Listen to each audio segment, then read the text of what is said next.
Personas que se han perdido, ¿cuál es su historia? Esto pasó hace como 2 años. Mi prometido, mi mejor amiga y yo decidimos ir a este sendero popular cerca de donde vivimos. El sendero lleva a una roca gigante que cuelga de un acantilado. Tiene una vista hermosa de la ciudad donde vivo. Es una caminata larga por el bosque, vas por el mismo sendero derecho casi todo el tiempo, hasta que el sendero finalmente da una vuelta cerrada, se hace más angosto y muy empinado. Realmente tienes que escalar esa parte y luego llegas a un claro, puedes ver la roca arriba, tienes que subir por un sendero más que te lleva hasta la roca. Aunque la caminata es larga, el sendero es muy fácil y es difícil equivocarse, considerando que es el único sendero en esa zona del bosque, al menos el que yo he encontrado. Lo he hecho varias veces.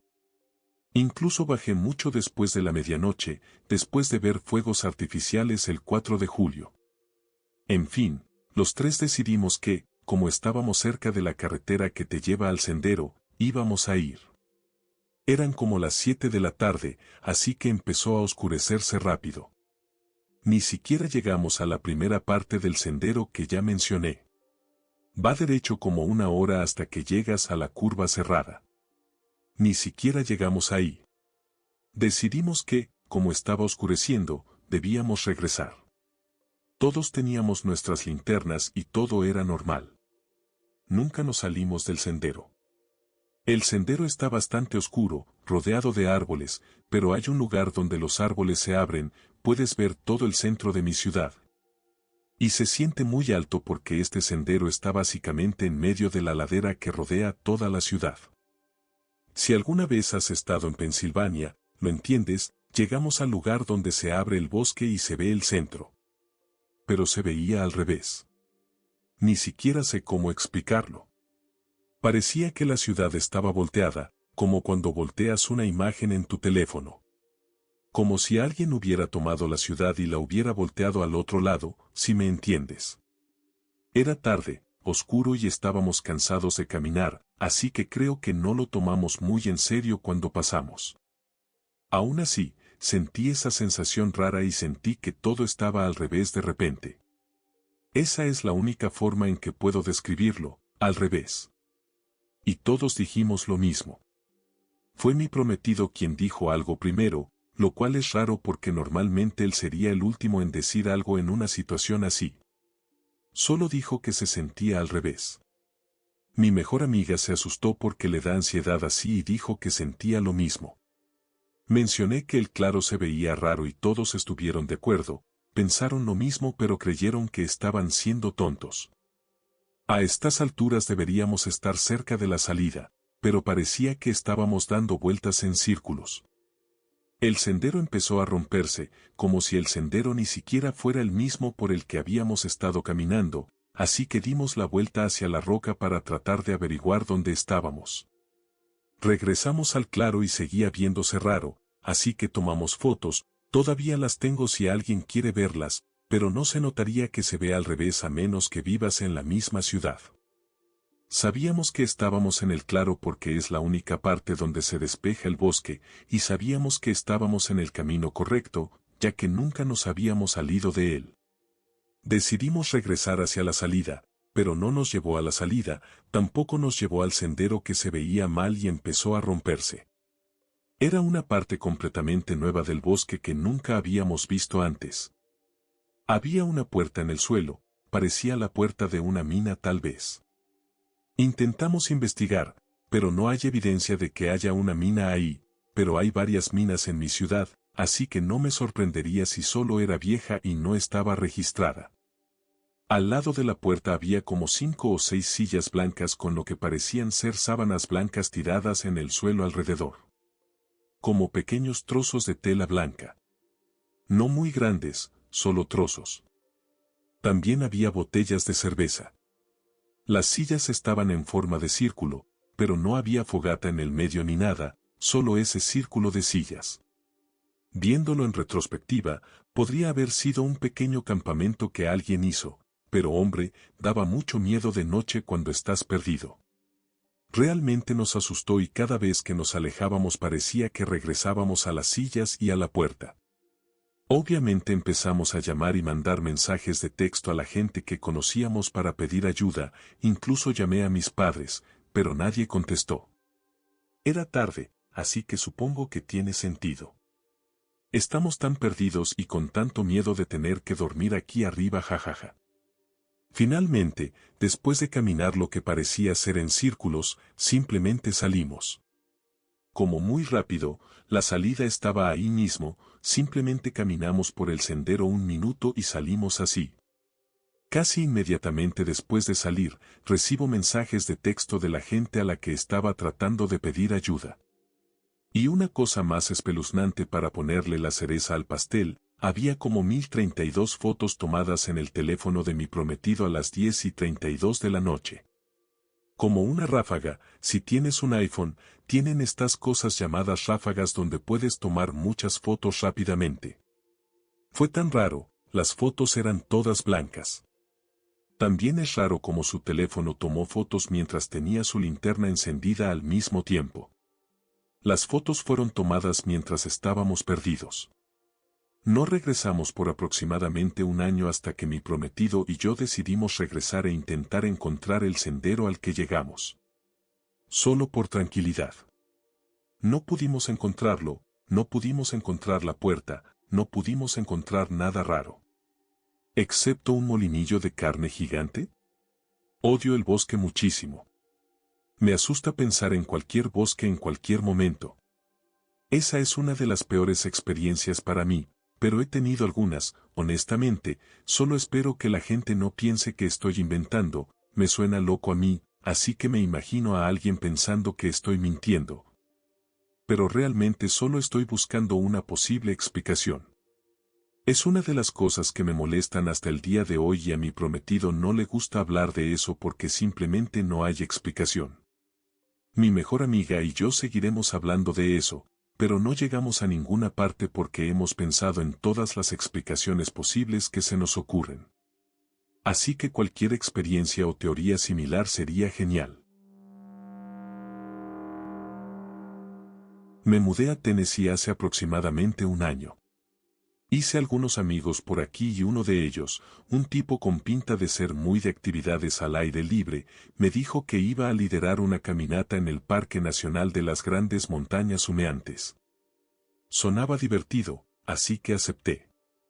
Me dijo que conocía el sendero que íbamos a recorrer, que llevaba un mapa y que tenía mucha experiencia en actividades al aire libre. Esto ocurrió a finales del invierno, y todos los que íbamos éramos universitarios. Aparcamos cerca de un lugar llamado Elkmont. El líder, llamémoslo Jason, nos dijo que haríamos un circuito llamado Cucumber Gap. Sin embargo, a los pocos minutos de empezar el sendero, debimos tomar una bifurcación equivocada y nos dirigimos hacia el oeste en lugar de cerrar el circuito hacia el este. Había señales claras de que íbamos por el camino incorrecto, pasamos por zonas de acampada que no deberían haber estado allí, aunque no había nadie porque todavía hacía bastante frío. También cruzamos un par de bifurcaciones que, según Jason, iban en la dirección equivocada. ¿El mapa que Jason se suponía que tenía? Pues no lo había llevado, porque no lo iba a necesitar. Además, a esa altura ninguno de nosotros tenía señal en el teléfono móvil. Habíamos empezado la caminata alrededor de la 1 de la tarde, y se suponía que como máximo duraría 4 horas, según Jason. Eran alrededor de las 7 de la tarde y ya estaba oscureciendo cuando estuve completamente seguro de que habíamos ido por el camino equivocado y me sentí con la confianza suficiente para decírselo. Él no estuvo de acuerdo y quería seguir avanzando por el sendero, diciendo cosas como ya casi llegamos, lo sé. Caminamos un poco más hasta que finalmente logré convencer a los demás de que diéramos la vuelta. Tardamos aproximadamente 1 hora en llegar a uno de los campamentos por los que habíamos pasado antes. Hice un recuento rápido en el campamento.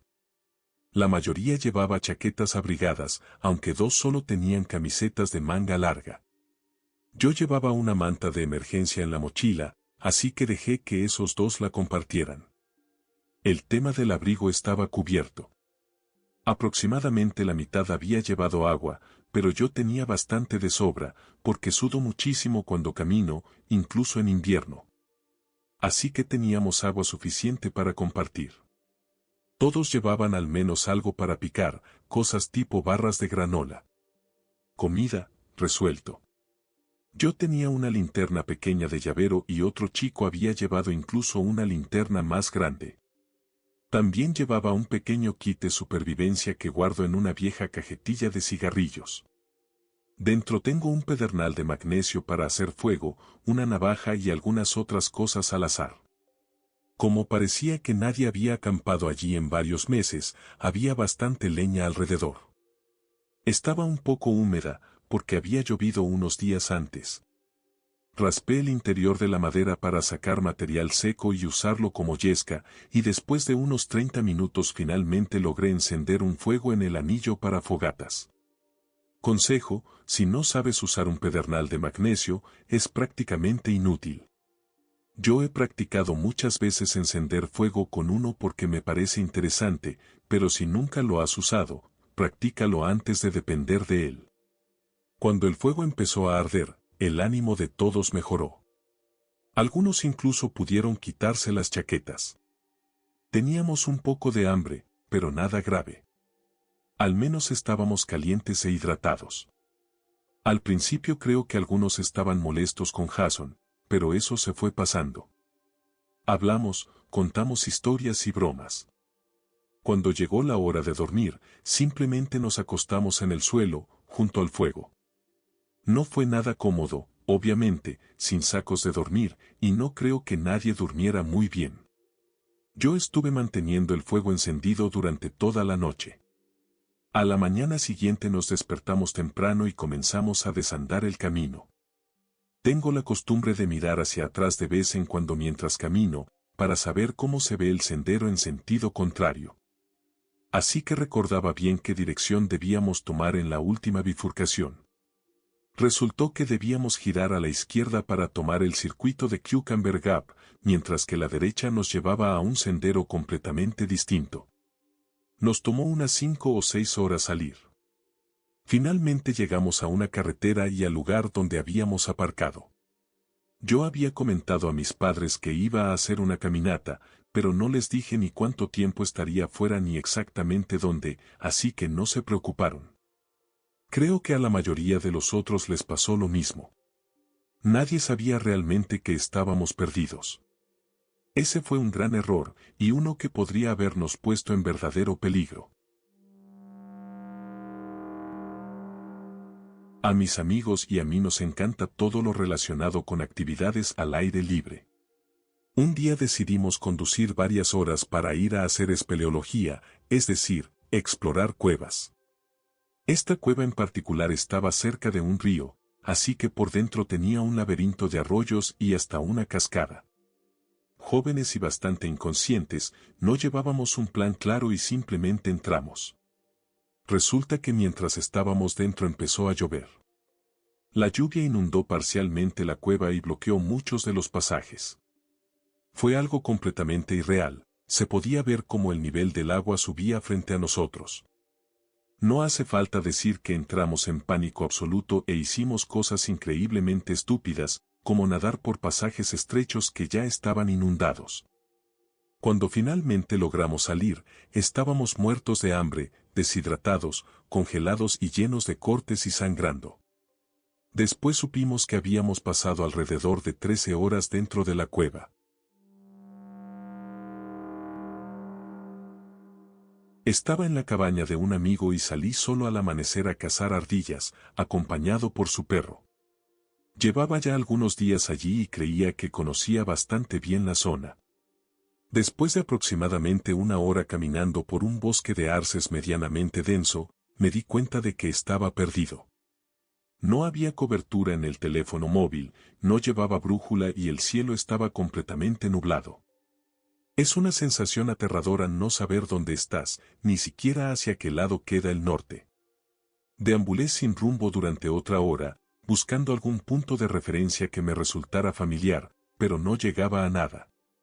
Desesperado, me dirigí al perro y, con un tono animado, le dije: vámonos a casa, ya es hora de comer. El perro se dio la vuelta de inmediato y empezó a correr colina arriba. 15 minutos después estábamos de vuelta en la cabaña.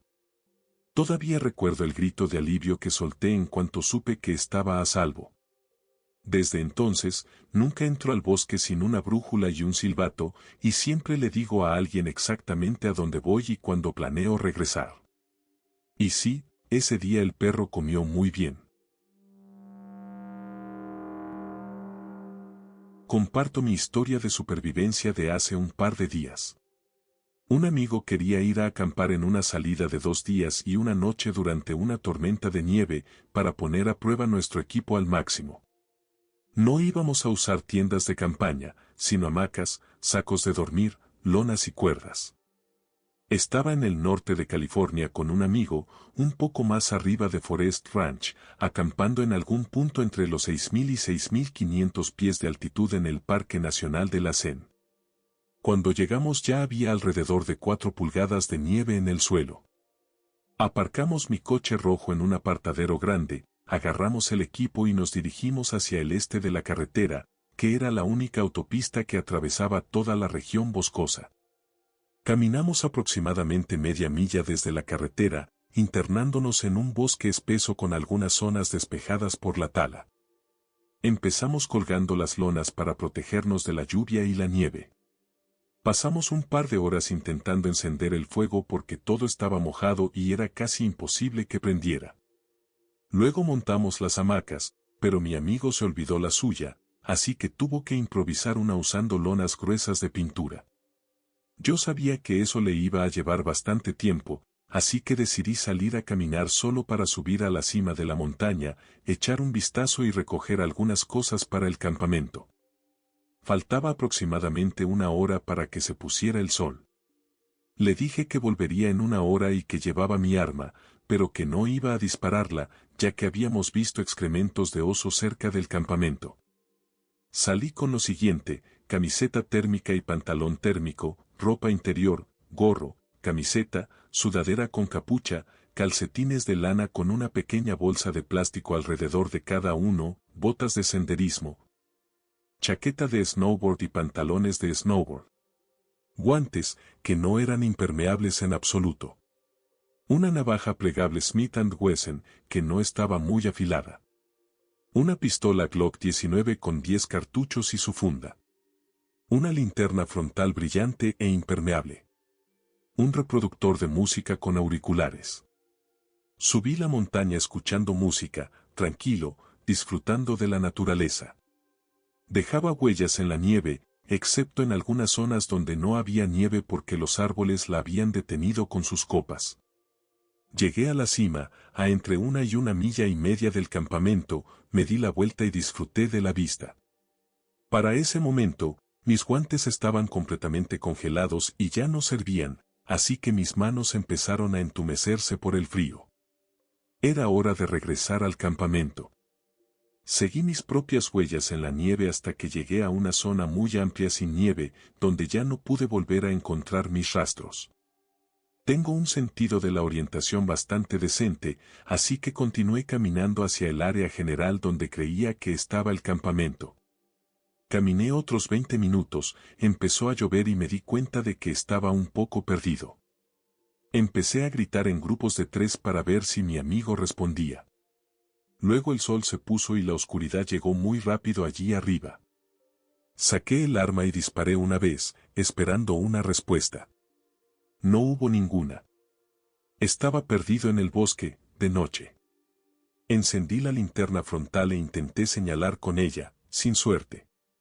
Así que me la dejé puesta y empecé a caminar y a retroceder, gritando todo el tiempo. Pasaron varias horas y todavía no podía encontrar el campamento, en una oscuridad total.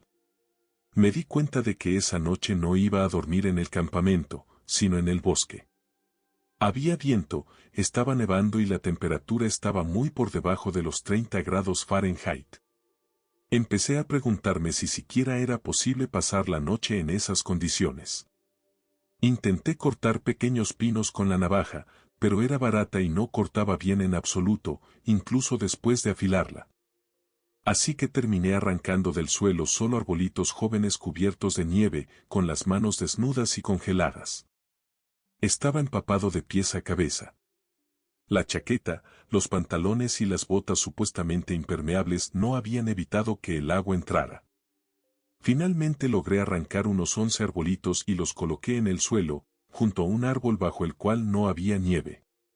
Esa sería mi cama esa noche. Cerré bien la chaqueta, me puse la capucha hasta el fondo, metí las manos en los bolsillos fríos y llenos de agua, y me acurruqué en posición fetal bajo el árbol. La mente se va a un lugar muy oscuro cuando sabes que estás cerca de la muerte. Apenas puedo admitir los pensamientos que tuve, muy oscuros, y nunca quiero volver a ese estado mental. Estaba completamente congelado y empapado. Temblaba de una forma tan violenta que parecía casi una convulsión. Fue una noche durísima, teniendo que mover los músculos y los dedos de los pies cada pocos minutos para mantener la circulación, evitar la congelación y rezar para no entrar en hipotermia.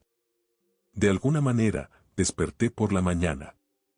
Me di cuenta de que todo aquello no había sido un sueño, seguía perdido en plena naturaleza, y había caído alrededor de 2 pulgadas más de nieve. Había seguido mis huellas varias veces y tenía entre 2 y 5 juegos de rastros en cualquier camino que tomara. Admito que caminé en círculos cuando intenté avanzar en línea recta. Sabía que ya no podía seguir mis huellas. Tenía que elegir una dirección y seguirla. Eventualmente llegué a un camino forestal de tala. Era un camino ancho, de al menos 15 pies de ancho. Tenía la sensación de que podría llevarme de vuelta a la autopista o internarme aún más en el bosque, así que tenía que elegir bien. Según la posición del sol, debía ir hacia el norte o hacia el sur por ese camino.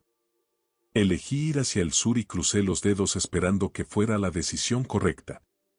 Caminé más de 5 millas por ese camino, dejando señales como mi nombre y una flecha indicando la dirección en la que iba, además de un enorme SOS, que es una señal internacional de auxilio, dibujado en la nieve, y gritando en grupos de 3 todo el tiempo. Finalmente escuché el sonido de un coche circulando por la autopista a lo lejos, y ese ruido fue un alivio indescriptible. Seguí caminando hasta que llegué a la carretera. Me planté justo sobre las líneas amarillas dobles y puse la cara más miserable que pude para que alguien se detuviera. Un camión de Dish Network terminó parando y me llevó por la carretera hasta donde estaba aparcado mi coche. Me bajé, regresé hacia el campamento y disparé otra vez al aire con el arma, un disparo de victoria por seguir con vida. Grité, mi amigo respondió y finalmente logré volver al campamento con vida y con todas mis extremidades. Resumen rápido, fui a acampar con un amigo al bosque durante una tormenta de nieve. Salí a caminar solo, me perdí, quedé empapado y pasé la noche bajo un árbol durante la tormenta. Desperté por la mañana aún perdido y tuve que tomar las decisiones correctas para lograr regresar a la carretera. Sin duda, la experiencia más aterradora y cercana a la muerte que he vivido jamás. Si tienen alguna pregunta, intentaré responderla.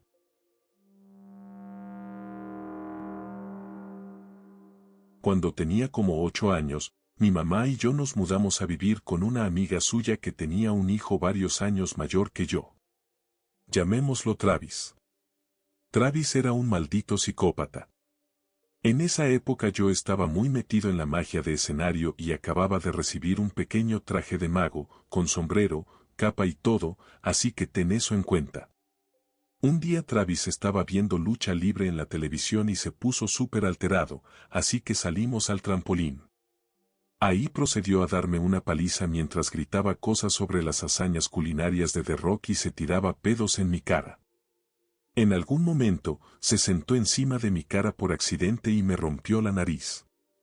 Yo estaba llorando, había sangre por todos lados, y él sabía que estaba a punto de meterse en problemas, así que decidió llevarme al bosque con la excusa de que íbamos a ver a un familiar cercano para conseguir curitas. Lo que hizo fue abandonarme en el bosque. Vestido de mago. Anduve de un lado a otro llorando durante un rato, hasta que recordé alguna tontería que había aprendido en la escuela sobre dejar marcas atrás si alguna vez te pierdes, para darte cuenta de si estás caminando en círculos o algo así. Así que empecé a quitarme el traje y a dejar partes colgadas de los árboles.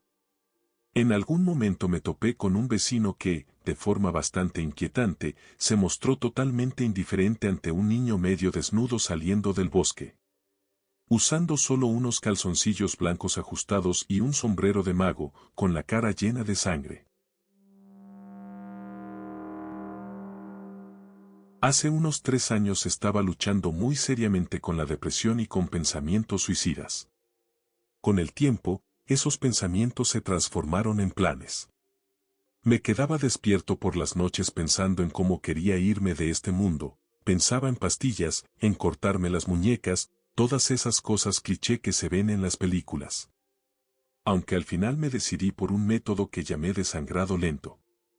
Elaboré un plan para conducir las 2 horas que separan mi casa del Bosque Nacional Indio después del trabajo un viernes y perderme allí. El plan era simple y estúpido. Intentaría sobrevivir el mayor tiempo posible hasta que algo me matara, ya fuera la deshidratación, el agotamiento o cualquier otra cosa que la naturaleza me lanzara. Pedí por Amazon algunos artículos básicos de supervivencia, preparé una mochila y me fui según lo planeado. No sé qué tenía esa idea del desangrado lento que resultaba tan seductora, pero mi mente estaba completamente fijada en ello. No tenía idea de a dónde iba exactamente, pero ese viaje se sintió como cuando tenía 10 años y iba a Disneyland por primera vez con mis padres. Me sentía increíblemente feliz y aliviado.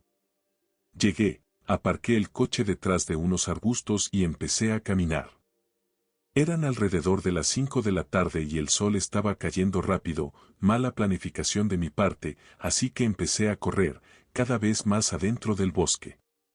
Corría hasta cansarme, luego caminaba un rato y después volvía a correr, y repetí ese proceso durante unas 3 horas.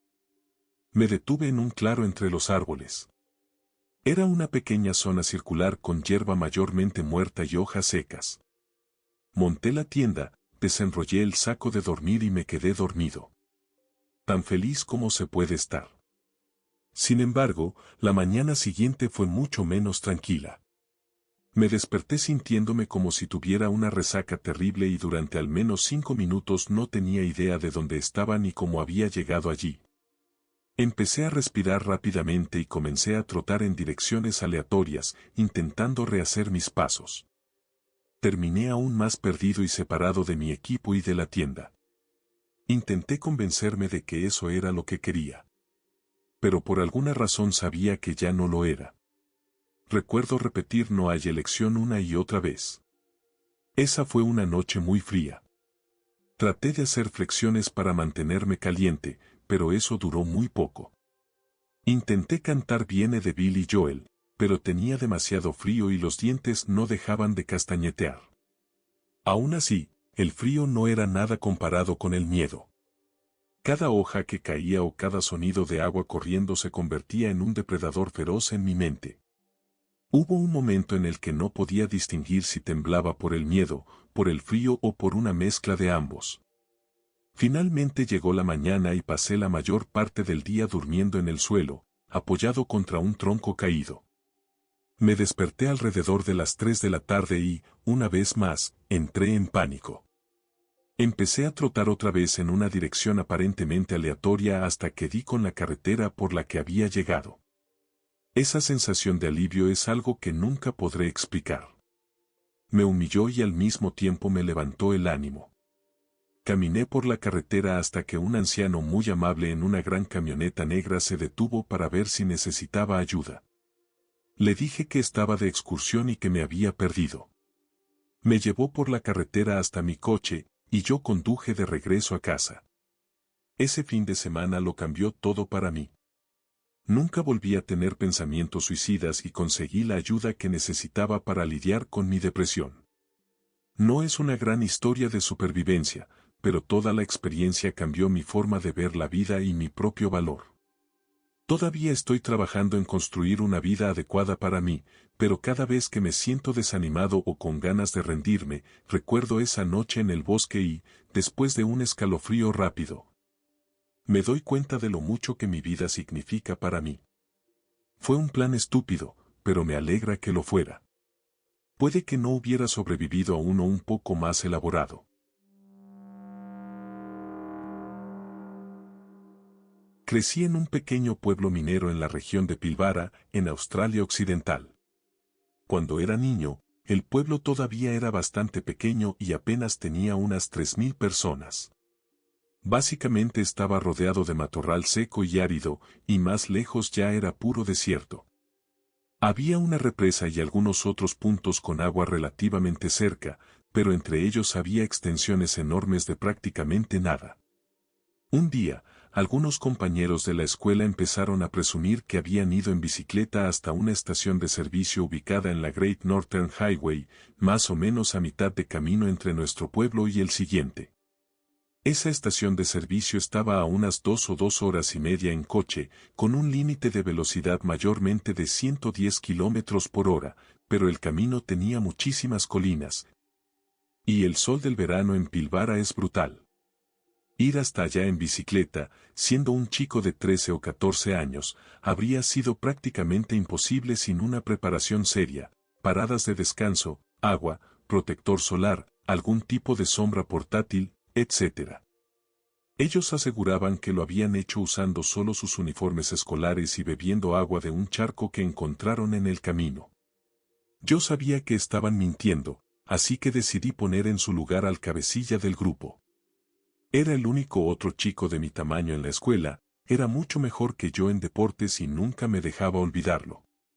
Lo desafié delante de unas 20 personas, la mayoría miembros de su club de fans no oficial, a que hiciera el recorrido otra vez conmigo. Yo llevaría provisiones por si quería rendirse, y él podría repetir su hazaña de vivir de la tierra como un verdadero pionero explorador. Para mi sorpresa, en lugar de rechazarme con alguna excusa sobre lo estúpido que era sugerirlo, aceptó. Y para mi sorpresa aún mayor, ese sábado por la mañana apareció en el punto de encuentro, justo en el borde del pueblo, con nada más que una camiseta, pantalones cortos, zapatos y su bicicleta. Había una botella de agua en el portabotellas del cuadro, pero estaba apenas a un cuarto de su capacidad. De manera completamente idiota, arrancamos a un ritmo rápido, como si fuéramos a ir y volver antes del almuerzo. Media hora después, cuando empezamos a cansarnos, yo comencé a quedarme atrás. Eventualmente llegamos a una parte sinuosa de la carretera donde la autopista atravesaba unas colinas grandes y rocosas, y lo perdí de vista cuando dobló una curva. Yo estaba absolutamente agotado en ese punto, así que me detuve a descansar unos 10 minutos. Cuando retomé el camino, no había rastro de él, ni siquiera en el siguiente tramo largo y recto. No sé exactamente cuánto tiempo seguí avanzando, pero empecé a entrar en pánico pensando que podría haberse desplomado por deshidratación apenas un par de minutos más adelante, así que seguí. Al final estaba tan exhausto que no podía pedalear cuesta arriba y tuve que empujar la bicicleta caminando. El asfalto estaba tan caliente que sentía el calor en los pies incluso a través de los zapatos. Me rendí. Probablemente fue la peor sensación que había tenido en mi vida hasta ese momento. Estaba convencido de que lo había llevado a la muerte. Unos 30 minutos después, mientras bajaba de regreso por la carretera sin pedalear, vi un pequeño sendero de cabras que bajaba por el costado de una colina y se internaba en un pequeño grupo de árboles. Decidí bajar para descansar a la sombra. Cuando ya estaba casi al final del sendero, vi su bicicleta tirada en el suelo y empecé a gritar su nombre de inmediato. Cuando lo encontré, estaba sentado sobre la raíz de un árbol, con la garganta tan seca que no podía emitir ningún sonido. Le di una botella de agua, que bebió demasiado rápido, y luego pasó un par de minutos tosiendo y atragantándose. Los dos estábamos completamente destrozados. Al final empujamos las bicicletas de vuelta hasta la carretera y tuvimos la suerte de que nos rescatara un tipo en una camioneta utilitaria, el equivalente australiano de una camioneta pick-up. Cuando regresamos, fuimos a casa de mis padres y jugamos a la Sega durante unas 3 horas, y luego él se fue a su casa. Yo me dormí como a las 4 de la tarde y no me desperté hasta que mi madre entró a ver qué me pasaba a las 9 de la mañana del domingo. Nunca les conté lo que realmente ocurrió. Solo dije que habíamos estado todo el día construyendo rampas en la pista de bicicletas del matorral, justo al otro lado de la carretera. El lunes, durante el recreo del almuerzo, mi nuevo amigo dejó a los otros chicos y vino a buscarme para invitarme a jugar a Foursquare con ellos.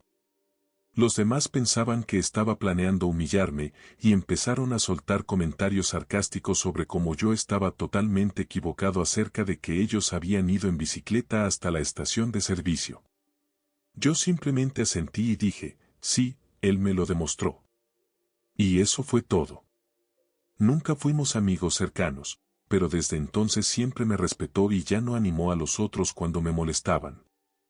Años después, los dos terminamos formando parte de una iniciativa bastante absurda que la escuela había creado, llamada el Consejo Escolar. Él era el encargado de recreación, no recuerdo bien el título, y yo estaba a cargo del área ambiental. También viajamos juntos a la ciudad en un par de excursiones escolares, él como capitán deportivo y yo como capitán de debate, respectivamente. Soy cazador. Para mí es una excelente forma de escapar del estrés diario y sentarme solo en el bosque, observando cómo despierta o cómo se va quedando en silencio al anochecer. Ese día en particular estaba cazando ciervos, subido a unos 6 metros de altura en un árbol, y cualquiera que cace sabe que uno se queda hasta que oscurece por completo, recoge sus cosas y recién ahí se retira. La puesta del sol fue alrededor de las 5 de la tarde. Me quedé en el árbol hasta más o menos las 5:40, luego bajé, guardé mis cosas y me di cuenta de que no llevaba linterna. No pasa nada, pensé, tengo el teléfono móvil. Error. 5% de batería. Estaba tan adentro del bosque, tras una caminata larga, que el teléfono pasó todo el tiempo buscando señal y se había drenado solo. Apagué el móvil para ahorrar batería. Pensé, bueno, no importa, estaré bien, empiezo a caminar de regreso ahora. Aunque paso muchísimo tiempo al aire libre y prácticamente todos los fines de semana de mi infancia los pasé en el bosque, incluso así uno puede perderse. Hay un momento que no sé cómo describir, cuando te das cuenta de que estás perdido, que no tienes linterna y que no tienes idea de hacia dónde ir. Es una sensación bastante inquietante. Por fuera intentas mantener la calma, pero por dentro estás entrando en pánico. Sabes que entrar en pánico no sirve de nada, así que tratas de tranquilizarte. Estuve así un buen rato antes de decidir simplemente sentarme. Para ese momento llevaba unas 3 horas perdido en el bosque, de noche, sin linterna. El cielo estaba completamente cubierto y además era luna nueva, así que no tenía absolutamente ninguna luz. Decidí sentarme, hacer un inventario de lo que tenía y mantener la calma. Saqué el teléfono y le mandé un mensaje a mi prometida que decía: el teléfono se está muriendo. Estoy perdido en el bosque, puede que pase la noche aquí. No me voy a morir, lo prometo. Te amo. Después apagué el teléfono, por si necesitaba ese 3% para hacer una llamada de emergencia. Eran alrededor de las 9 de la noche. Me di cuenta de que no iba a morir ahí en el bosque, pero tampoco iba a pasar una noche agradable. Tenía un arma, bastante munición, ropa adecuada y una botella de agua. Ah, y un paquete lleno de cigarrillos. Podía hacer fuego y estar más o menos bien. Espera. Podía hacer fuego. Podía construir una antorcha. ¿Por qué no había pensado en eso antes? Llevaba algo de cuerda paracord en la mochila de caza, que normalmente uso para subir el arma al árbol después de haber trepado, así que corté un tramo, junté hojas, palos y corteza, y armé una antorcha. Todo estaba húmedo, así que usé un poco de bálsamo labial en la cuerda para que prendiera mejor, y la antorcha funcionó. No de manera perfecta, pero ahora al menos podía ver. Con el tiempo logré encontrar un sendero que reconocí, incluso con la luz tenue y temblorosa de la antorcha, y desde ahí pude salir caminando hasta mi vehículo. Si no hubiera tenido ese encendedor para los cigarrillos, probablemente habría pasado la noche allí. Llegué a la camioneta, llamé a mi prometida, que estaba completamente alterada, y me fui a casa a tomar una cerveza. Una vez fui a hacer geocaching con unos amigos de la familia. Nos dividimos en grupos y en el mío había un chico de 15 años, uno de 13 y una niña de 7. Nuestros padres habían preparado los puntos, así que simplemente nos dieron las coordenadas escritas en una hoja, un dispositivo de posicionamiento global y nos mandaron por nuestra cuenta. Encontramos los 2 primeros puntos sin ningún problema, estaban a menos de 1 milla del campamento, pero cuando ingresamos las coordenadas del último, marcaba 3,2 millas. Bueno, pensé, ¿qué tan largo puede ser? Salimos solo con camisetas, sandalias tipo chanclas, sin nada más que la ropa puesta y el dispositivo de posicionamiento global. La primera hora fue genial. Caminábamos por montañas rocosas profundas, era un día precioso y, como íbamos fuera de sendero, todo estaba intacto y natural. Después de eso, empezamos a preguntarnos si las coordenadas se habían copiado mal. Tuvimos que cruzar 2 cercas de alambre de púas. Viéndolo ahora, eso debió haber sido una señal de alerta clara. La más pequeña del grupo, la niña de 7 años, quería regresar, pero según el aparato solo estábamos a 1 milla y no queríamos haber caminado tanto para volver con las manos vacías, así que seguimos adelante. Esa milla nos tomó varias horas más porque ahora íbamos subiendo una pendiente muy empinada. Para empeorar las cosas, el cielo empezó a nublarse y, al poco tiempo, comenzó a llover a cántaros, y luego empezó a caer granizo. Así que ahí estaba yo, en la cima de una montaña perdida de la mano de Dios, a cargo de 3 niños, todos con camisetas y chanclas, acurrucados bajo un árbol, tapándose los oídos cada vez que caía un rayo y sonaba el trueno. Todos queríamos darnos la vuelta. Pero estábamos a solo 0,08 millas. Esperamos a que pasara la lluvia y seguimos avanzando, con el pasto y el barro hasta las rodillas. Cuando llegamos al punto, no había nada, como ya sospechábamos. Solo una ladera cubierta de pasto con algunos árboles dispersos. Empezamos a bajar y seguimos descendiendo hasta encontrar una carretera. Luego nos escondimos entre la hierba mientras la niña de 7 años se paraba al borde del camino para intentar que alguien nos llevara en coche, lo cual tampoco fue mi mejor idea. Cuando eso falló, aparentemente un niño pequeño solo al borde de una carretera de montaña resulta sospechoso, caminamos unas 5 millas más hasta regresar. Donde encontramos a nuestros padres desesperados y a guardabosques de búsqueda y rescate tocando silbatos. Así que, sí. Grandes momentos. Fuimos de mochileros por la zona salvaje de San Gabriel, en California, durante unos días, cuando de repente se inició un incendio forestal, alrededor de 2002 o 2003. Nos cortó la salida y quedamos atrapados. Estábamos intentando seguir una de las bifurcaciones del río San Gabriel, pero el fuego bajó con fuerza por el barranco y nos bloqueó el paso. Estábamos a unos 16 kilómetros dentro y tuvimos que averiguar cómo rodear el incendio. Fue jodidamente aterrador. Había muchísimo viento, humo por todos lados y, en general, era todo muy, otra vez, aterrador.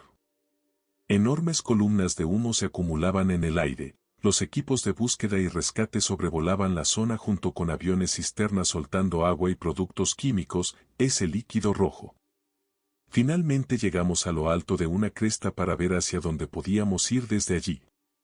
El agua empezaba a escasear, ya que contábamos con poder usar el agua del río, y desde arriba vimos que podíamos pasar a la cresta siguiente y luego bajar de nuevo hacia el río. Ajustamos la brújula y nos pusimos en marcha. Logramos descender de nuevo hasta el río y rellenamos nuestras reservas de agua. Llevábamos en movimiento desde muy temprano por la mañana, desde que empezamos a escuchar los aviones y helicópteros. Estábamos completamente agotados y miserables. Nos dolían los pulmones, nos dolían las piernas, todos estábamos exhaustos. El desvío nos había añadido otros 5 o 6 kilómetros extra, además de unos 900 a 1200 metros más de desnivel acumulado, y garrapatas, malditas garrapatas. Las odio. Así que por fin volvemos al río, llenamos agua, y no podíamos parar. El fuego estaba a nuestras espaldas en ese punto, y pensábamos que avanzaba hacia nosotros. Nos quedaban unos 13 kilómetros más y todos empezamos a considerar seriamente tirar todo el equipo, agarrar solo el filtro y las botellas de agua y correr río abajo. Decidimos no hacerlo y aguantar, decisión de la que me alegro muchísimo ahora. Después de aproximadamente otra hora avanzando por el río, nos encontramos con un equipo de búsqueda y rescate. Nos quedamos completamente en shock. No podía creer que aquello estuviera pasando, ni que algo así pudiera ocurrirme alguna vez en la vida, era totalmente surrealista. Ya no estábamos perdidos, una vez que habíamos vuelto al río, pero ahora teníamos ayuda y ánimo. El equipo de búsqueda y rescate también estaba sorprendido al vernos cubiertos de tierra y ceniza, jadeando y completamente reventados. Nos dijeron que teníamos que movernos rápido, porque el fuego estaba avanzando por la cresta paralela al río y bajando hacia el barranco. Salimos de allí a toda velocidad y llegamos a los coches, aunque luego tuvimos que conducir lo que normalmente sería un trayecto de 2 horas, que se convirtió en uno de 5 horas debido a las condiciones y al tráfico. La única razón por la que sabían que estábamos allí dentro fue por nuestros coches y por una nota que yo había dejado en el tablero, indicando cuántas personas éramos, cuánto tiempo pensábamos estar fuera y hacia dónde nos dirigíamos. Estábamos completamente agotados. Fui a Finlandia a trabajar durante unos meses. El primer día de trabajo tomé un autobús desde Vinkila hasta Turku. Hice mi jornada laboral y luego tomé el autobús de regreso. Finlandia es un poco distinta al Reino Unido, todo se ve igual, árboles altos por todas partes, casi sin puntos de referencia y unas cuantas tiendas iguales repartidas aquí y allá. Vi una tienda que pensé que reconocía de Vinkila, pero no. En realidad estaba más cerca de Lemu que de cualquier otro sitio, y ya no pasaban más autobuses, así que empecé a caminar en la dirección por la que había ido el autobús. Oscureció muy rápido y empezó a nevar con mucha intensidad. El suelo ya estaba cubierto de nieve y no había farolas en ningún lado. Seguí caminando y, de vez en cuando, algún coche pasaba a toda velocidad a mi lado, creo que iba caminando por algún tipo de autopista. Yo iba vestido completamente de negro, así que seguramente no me veían. Varias veces los coches me empaparon con una mezcla de agua helada y nieve sucia al pasar, pero no tenía otro sitio por donde caminar. Al lado de la carretera había una especie de zanja llena de agua y, más allá, solo campos abiertos. Esto se alargó durante lo que parecieron horas. Cada vez estaba más oscuro, ya casi no veía nada, y la nieve que me daba de frente hacía imposible distinguir hacia dónde iba. Finalmente vi una entrada que se internaba en el bosque al otro lado de la carretera, y luces entre los árboles. Crucé corriendo y seguí ese camino. Prácticamente caí de rodillas frente a la puerta de una casa y empecé a golpear hasta que alguien abrió. Una señora mayor se asomó apenas por una rendija de la puerta y, cuando me oyó hablar en inglés, fue a buscar a un hombre, supongo que su hijo. Él salió y me preguntó qué pasaba, así que le conté lo ocurrido, que estaba perdido y hacia donde intentaba llegar. Fue lo suficientemente amable como para llevarme en coche hasta el lugar donde me estaba quedando, porque resulta que había estado caminando en la dirección equivocada. Parecía que llevábamos una eternidad conduciendo antes de llegar. Ese fue, sin duda, el mayor acto de bondad que he recibido en mi vida. Mientras caminaba, pensaba que iba a morir allí. Pensaba en mi familia en casa enterándose, en que saldría en los periódicos, en lo horrible que sería todo. Nunca olvidaré la amabilidad que me mostró ese finlandés desconocido. Cuando tenía 15 años fui a este enorme embalse de unas 300 acres donde suelo pescar. Allí permiten sacar al agua pequeñas embarcaciones de unos 3 metros de largo, y yo tenía un motor eléctrico para usar en el bote. Salí a pescar temprano, apenas salió el sol, alrededor de las 6 de la mañana para que tengas una referencia. Pesqué tanto que ni siquiera regresé a casa para almorzar. Era un día precioso y el lago estaba completamente tranquilo. En cuestión de un par de minutos me di la vuelta para mirar hacia donde estaba la rampa de carga, y vi unas nubes terriblemente oscuras y amenazantes. Justo cuando estaba a punto de encender el motor de la lancha al máximo, me di cuenta de que la batería se había muerto, porque la había estado usando durante bastante tiempo sin recargarla. En ese momento ya eran alrededor de las 3 de la tarde y yo estaba agotado y drenado después de pasar todo el día bajo el sol, sobre el agua. Ahora el motor no funcionaba y yo estaba a unos 2 kilómetros caminando por un sendero hasta la rampa, con unos 68 kilos de equipo de pesca. En cuanto caí en cuenta de lo absurdamente difícil que iba a ser volver caminando, agarré los remos que casi nunca usaba. Los acomodé y empecé a remar de regreso. Estaba en medio del lago remando tan fuerte como físicamente podía, y tuve que irme varias veces hacia la orilla solo para recuperar el aliento. Durante todo ese tiempo tenía agua entrando, y ahora se estaban formando olas de verdad que pasaban por encima del bote y me golpeaban. Era una tarde más fría, a pesar de ser pleno verano, así que tenía frío. Y para colmo, durante todo ese trayecto las nubes iban avanzando sobre el lago justo hacia donde yo me dirigía.